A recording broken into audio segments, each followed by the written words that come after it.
I'd certainly like to thank the Anterior Hip Foundation for having me here today to present this topic. And I'm charged with talking to you guys about determining leg lengths with the AP pelvis. And I've included the subtitle here, Contralateral is King, because I'm really going to be emphasizing how can we use the non-operative side to help drive our leg length and offset during the These are my disclosures. So doing DA arthroplasty in the supine position easily facilitates the use of fluoroscopy. So over the years, we've essentially kind of separated ourselves into camps, one using the overlay technique, which we've just seen, essentially getting a preoperative image of the hip, a postoperative image of the hip, and physically overlaying the two.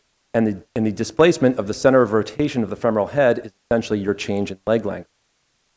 And the other way of doing it, which is what I'm going to advocate for today, is the contralateral technique.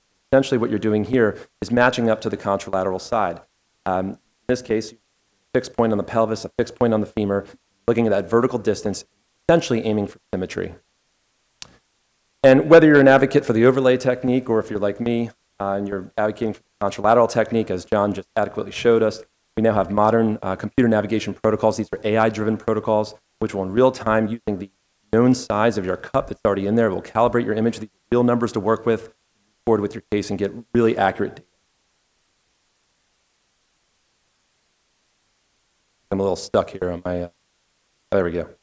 Now, there are some limitations of the overlay technique, which I do think we should discuss. First of all, I really think your fluoro technique really needs to be perfect, because think about it, you're comparing a preoperative image to a postoperative image.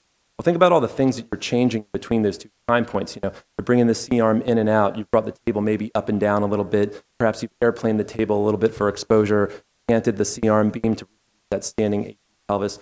All these things you do can change the X-ray slightly. And so you may be comparing apples to oranges